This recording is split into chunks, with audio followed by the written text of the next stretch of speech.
5070 के साथ PC build किया था अभी हमने कुछ ही दिन पहले एंड मुझे बहुत डिमांड मिली कि भैया 9070 XT के साथ पीसी बिल्ड करो, क्योंकि 50 सीरीज में तो 40 सीरीज से कोई बड़ा अपग्रेड दिख नहीं रहा। जितनी में हमने 5080, 5070, 5090 वीडियो जितनी में डाली है, almost the same graphics card with multi frame generation, एकदम समझ गए होंगे आप मेरी बात। लेकिन AMD ने अपनी 70 सीरीज या 7000 सीरीज के बाद जो 9000 सीरीज के GPU निकाले हैं, इसमें मिल रहा है असली जंप। वैसे 9070 XT का हमने एक डिटेल्ड वीडियो बना दिया था, लेकिन पीसी बिल्ड नहीं किया, तो मैंने कहा चलो पीसी बिल्ड भी कर लेते हैं। और देखो यहाँ पे जो हमने कंपोनेंट्स यूज करे वो बिल्कुल डिट्टो सेम टू सेम है जो हमने 5070 वाली वीडियो में यूज करे थे। बस मदरबोर्ड और ग्राफिक्स कार्ड हमने चेंज कर दिया है। जो मदरबोर्ड है वो है Asus ROG Strix B860F gaming wifi 29900 का मदरबोर्ड है एंड LGA 1851 सॉकेट के साथ आता है, यानी कि support for Intel core ultra series desktop processors. And ये जो मदरबोर्ड का पावर फेस डिजाइन है वो 16+1+2+1 होता है, basically for stable and efficient power delivery. And इसकी जो VRM हीट सिंक्स हैं वो भी अच्छी खासी है, तो आप आराम से इसमें अल्ट्रा 7 तक की भी बिल्ड करोगे ना तो भी आपको कोई दिक्कत नहीं आने वाली। एंड 4 रैम स्लॉट्स मिलते हैं और 4 ही M.2 SSD के स्लॉट मिलते हैं, जिसमें से एक Gen 5 वाला है, बाकी के 3 Gen 4 वाले हैं।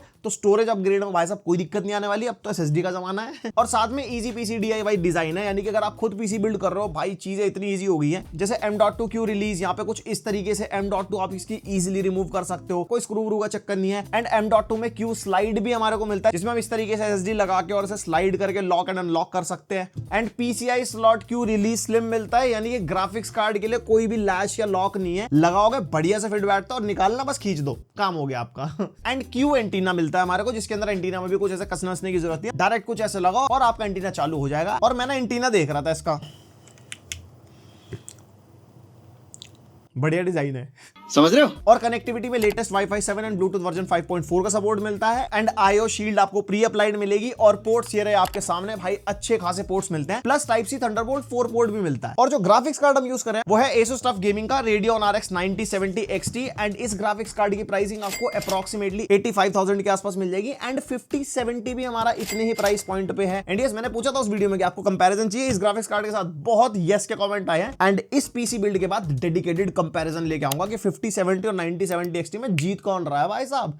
1440p गेमिंग में, रे ट्रेसिंग में, रॉ परफॉर्मेंस, फ्रेम, समझ गए ना भावना मेरी। और जीपीयू के बारे में टेक्निकली ज्यादा बात करके फायदा नहीं है, बिकॉज इसका डेडिकेटेड रिव्यू है हमारे चैनल पे। सीधा बात कर लेते हैं परफॉर्मेंस की। सबसे पहले बेंचमार्क्स। यहाँ पे वैसे सीपीयू के बेंचमार्क आप ऑलरेडी सारे देख चुके थे, लेकिन फिर भी चलो अगर सर्च करते करते पहली बार इस चैनल पे आए हो, पहले तो सब्सक्राइब मारो। एंड सिनेमैच 2024 का बेंचमार्क आपने सामने देख सकते हो। एंड सिनेमैच R23 अल्ट्रा 5 के नंबर्स बढ़िया है। एंड Geekbench 6 का स्कोर ये रहा आपके सामने। तो सीपीयू पता है आपको कोर अल्ट्रा 5 में भाई मल्टी कोर की परफॉर्मेंस तगड़ी मिलती है, आराम से मल्टी थ्रेडेड टास्क आपको करने हो, तगड़े लेवल की मल्टीटास्किंग करनी है, कोडिंग करनी है, म्यूजिक प्रोडक्शन वाले सॉफ्टवेयर चलाने, कोई दिक्कत है सीपीयू क्रिएट नहीं करेगा। फिर कर लेते हैं जीपीयू की बातचीत। यहाँ पे Geekbench 6 का OpenCL स्कोर देखो इस जीपीयू का 1,72,000। एंड AI वाला बेंचमार्क भी हमने जीपीयू का निकाला भाई, नंबर देख रहे हो कितने बढ़िया निकल के आ रहे हैं। ऑब्वियसली 5070 की AI परफॉर्मेंस कंपैरिजन वाली वीडियो में बात करेंगे, इसमें ज्यादा कंफ्यूजन नहीं करनी। उसके बाद डे टू डे प्रोडक्टिविटी के लिए पीसी मार्क 10 9000 प्लस नंबर निकल गया, यानी कि जो सीपीयू और रैम और जीपीयू का कॉम्बिनेशन है, इसमें मतलब समझ रहे हो कि आपको कोई दिक्कत ऐसी आने नहीं वाली। एंड उसके बाद जो गेमिंग वाले बेंचमार्क होते हैं, जैसे VR मार्क का बेंचमार्क आप देख सकते हो 16000 प्लस स्कोर है, सुपर स्कोर है, यानी कि इस जीपीयू पे VR गेमिंग में कोई दिक्कत नहीं आएगी। एक्सटर्नली VR हेडसेट लगा के हम गेमिंग करते हैं ना, जैसे मैंने मेटावर्स की वीडियो बना रखी है, उसमें डेडिकेटेडली आप देखना, काफी अच्छे गेम्स मिलते हैं, तो आप आराम से इस पीसी बिल्ड पे कर पाओगे। और 3D मार्क टाइम्स 5 के नंबर भी देख लो, जिसके अंदर भाई ग्राफिक्स स्कोर 29,000 प्लस और सीपीयू स्कोर तो आपको पता ही है, एंड टोटल स्कोर भी 26,000 प्लस है, यानी कि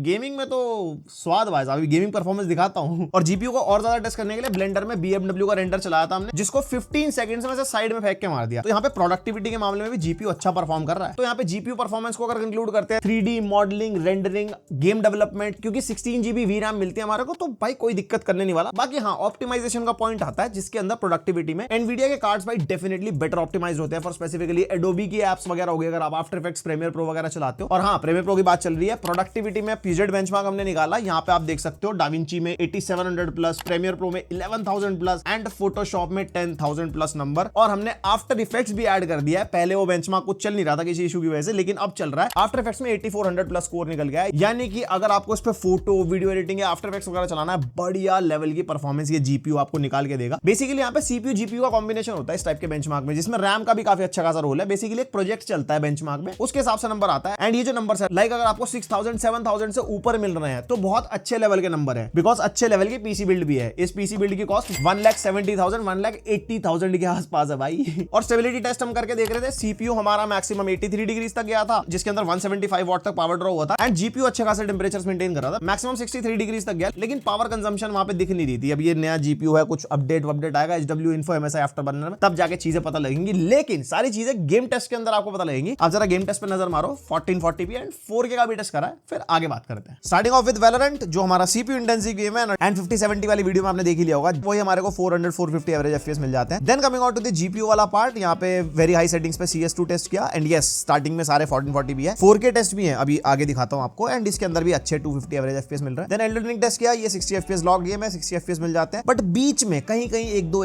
एफपीएस लाइक समटाइम्स 55 तक भी आ जाता है। फिर RDR2 ऑब्वियसली पुराना गेम है, बढ़िया चल जाता है, favour quality and frame generation जिसमें होगा ना उसमें FG लिखा होगा FSR के आगे। ये नॉर्मल FSR है, इसके अंदर ऑब्वियसली इतना इंक्रीमेंट नहीं मिलता FPS का। फिर हमने COD ब्लैक ऑप्स 6 टेस्ट किया, इसके अंदर भी आप देख सकते हो बढ़िया फ्रेम रेट मिल रहे हैं, ये तो इतना वैसे इंटेंसिव गेम है भी नहीं। उसके बाद साइबरपंक एंड अल्ट्रा सेटिंग्स पे फ्रेम जनरेशन लगाने के बाद 300 एवरेज FPS लाइक 270-300 के आसपास, नॉर्मली हमारे 100-120 के आसपास है। एंड वहीं पे रे ट्रेसिंग को भी अल्ट्रा पे गया एंड भाई 1440p पे रे ट्रेसिंग में अच्छा परफॉर्म कर रहा है जीपीयू। और फ्रेम जनरेशन की परफॉर्मेंस जो FSR 3 है वो काफी बेटर हो गई, और जो FSR 4 है वो तो और भी ताबड़तोड़ होने वाला है, लेकिन उसका भी सपोर्ट आया नहीं है गेम्स के अंदर, जब आएगा तो बाद में दिखाएंगे आपको। एंड फिर हमने हॉगवर्ट्स लेगेसी टेस्ट किया, इसके अंदर रॉ परफॉर्मेंस एंड FSR ही मिलता है, इसके अंदर फ्रेम जनरेशन नहीं है, तो ऑलमोस्ट सेम ही FPS मिल रहा है, but yes playable FPS। Then Horizon Forbidden West, it has frame generation, लेकिन FPS में कुछ खास डिफरेंस आया नहीं है, बल्कि फ्रेम जनरेशन में कम मिल रहे थे FPS। बाकी हाँ प्लेबल है, ऐसी कोई दिक्कत नहीं है। और एक चीज मैं क्लियर करूंगा, गेमिंग करते हुए ना हमारा जीपीयू कहीं कहीं पे ना वॉटेज पुश नहीं कर रहा। जैसे होराइजन फॉरबिडन वेस्ट में आप देखो, एक तरफ 300+ वॉट है, एक तरफ 100 है, और ऐसा नहीं है बहुत लंबे टाइम के लिए, थोड़ी देर में करता है फिर उसके बाद फिर वापस चला जाता है। और ये किसी किसी गेम में होता है जिसमें मोस्टली फ्रेम जनरेशन था, तो उसके अंदर हमारे को फील हुआ प्रोबेबली अपडेट वगैरह के थ्रू फिक्स हो जाएगा। देन यहाँ पे गोस्ट ऑफ सुशीमा आ गया, इसके अंदर भी आप देख सकते हो बढ़िया FPS मिल रहा है, फ्रेम जनरेशन मिलता है इसके अंदर 1440p में। एंड